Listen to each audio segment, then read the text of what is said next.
Thank you very much. And thank you for having me. I am very honored to be a part of the Viva Contract Stars. And let it be known that I started a lot with Viva. So, parang ano lang yan eh. Bumalik ka sa roots mo. So you went back to your roots. I started with them.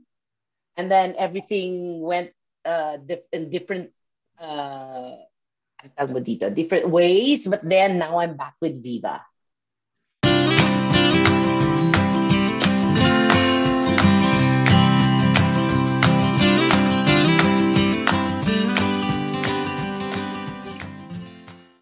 Uh, of course, I do not divulge naman my private life so much. Kaya nga, I remember one reporter asked me, how's your boring life?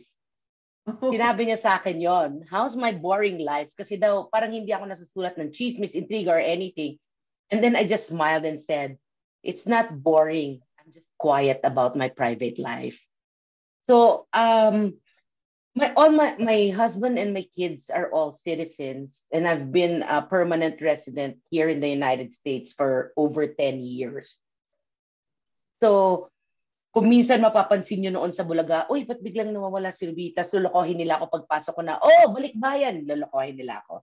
It's because I always had to exit because of my status, no? mm. And I'd only apply for, sometimes I'd apply for travel document.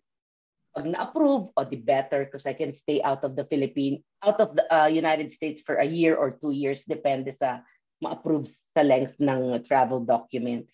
So I've been going back and forth and all my siblings are here. So with regards to have I relocated, have I migrated, matagal na po kaming nag-migrate. Okay. Hindi lang ako nagpo-permanently stay.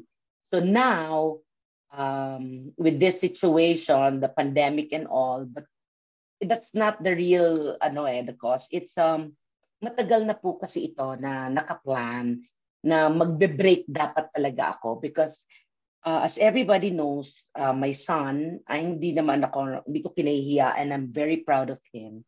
My son is a special student, okay? And despite of that, meron pa po siyang very rare na autoimmune disease na mahirap i-pronounce. It's called hinoxon line purpura na ang tinitira nun is the kidneys. It's very Oh, rare. Dapat usually daw pag uma-attack yun one time lang.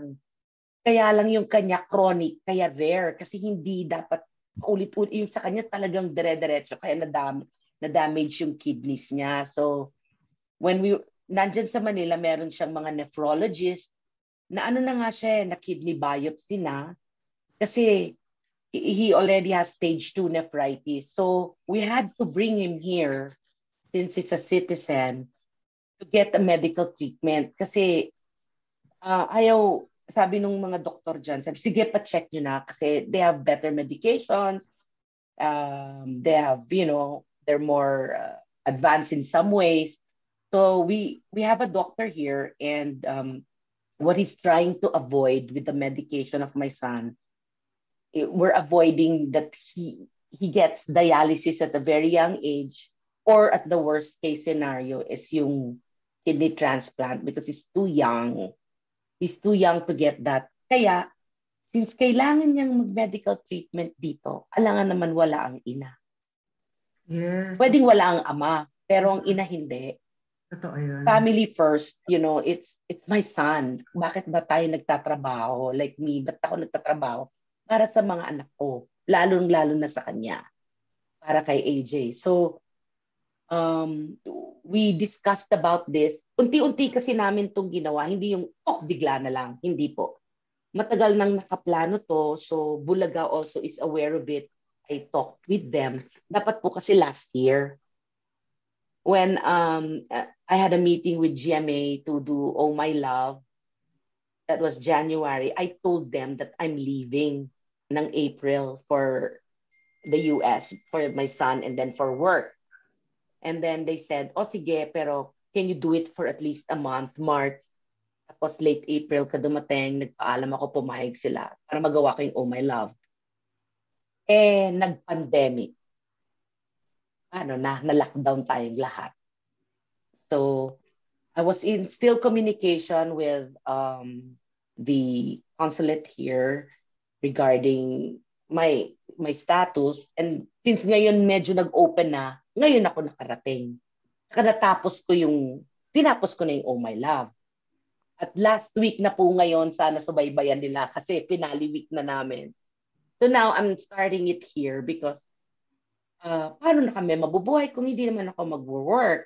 Or, kasi mahirap ang buhay dito, alam natin lahat yan. And we don't wanna be spoon-fed by, my siblings who are here na parang forever na lang kaming dole out. Hindi naman pwede. So, I went po to the proper channels just for everyone to know I was not appointed. Hindi po ako appointed. I went to the proper channels. I applied. I submitted my curriculum vitae, my CV. I did all the requirements that was asked. I did all the hand tests and all. And then when I passed, it was sent to the consulate. And it just so happened na may vacancy sila for local hire, ang tawag nila. Yan, laki ng biglang namatay ate mo na parang she was our major supporter because she's the pediatrician of my son and she even went here. Kasama ko siya noong December 2019. Kinausap niya lahat ng doktor ni AJ. Naiyak ako. Time out. Gamit. Ganyan talaga dito sa Amerika. Tipid-tipid dahil mahirap maglaba. Yun. Ang daming inexplain niya yung illness ni AJ sa lahat ng doktor dito. And he was the one like, Ruby, kung anong kailangan mo para kay AJ, let me know. Pagka kailangan yung ng money, let me know. Yung ganon. You know how painful that is? Kasi ang close namin. Kaming dalawa lang ang nasa Pilipinas. Lahat ng kapatid ko nandito na sa Amerika. So nung namatay siya, ang pakiramdam ko, ulilang-ulila ako kasi wala na rin akong magulang. I mean, my mom passed away 2016. My dad was matagal na. Tapos wala na yung ate ko. So, ang pakiramdam ko, paano to? Apakaulila ko naman. I mean, wala na akong tatakbuhan, wala na akong mapaghihingahan ng kahit na ano or mapaghihingan ng advice. It's so hard and I missed, of course, my siblings. I missed, yung ganon. So, ang hirap lang talaga. Ang sakit. Pag naaalala ko, masakit. Sorry, napaluha ako. With bossing and polling, nung pinaplano ko pa lang to, pati yung pag-a-apply ko ng trabaho, alam na nila. Because they're my closest friend. They already know. The others do not. And then the girls, I opened up with Luan sa plano ko nga, kasi nga sa anak ko, ganyan. Pero sila lang. Yung mga nasabihan ko, sila Alan. So hindi kami talaga nakapagkaalaman kasi nga, nagbubulaga pa naman nung March, nung biglang nagpandemya. So, paano ka magpapaalam sa kanila? Tapos, nung nakausap ko si boss, hindi pa ako nagpa-file ng leave. Ano pa lang, verbal pa lang. Yung agreement pa lang namin. Kasi ipa-file ko yung leave ng March. Kung aalis na ako. Hindi pa naman ako umaalis. So, ba't ako magpa-file? Kasi I was going to file it a month before I leave. No? So, yung mga tanong ng iba, tinanggal ka ba? O ikaw ang umalis? Actually, hindi ako umalis kasi nagpaalam ako na magli-leave of absence lang ako. Leave of absence. Yes, ang sabi sa akin ni Mr. Toviera is, you will always have a home here in EAT Bulaga. At siyempre, inasahan ko yon. So, when they started to go on air, it's their decision kung sino pababalikin nila. So, hindi ko alam.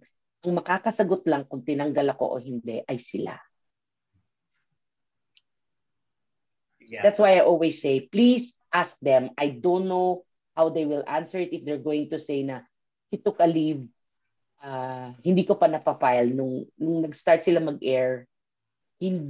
Nasa Pilipinas pa ako. So hindi ko alam kung ano yung decision nila. But it's management decision. And we always respect that. So with regards to did they take you out just like that? They just drop you like a hot potato? I think it's them who can answer that. Hindi ko alam kung pain ang word or disappointed.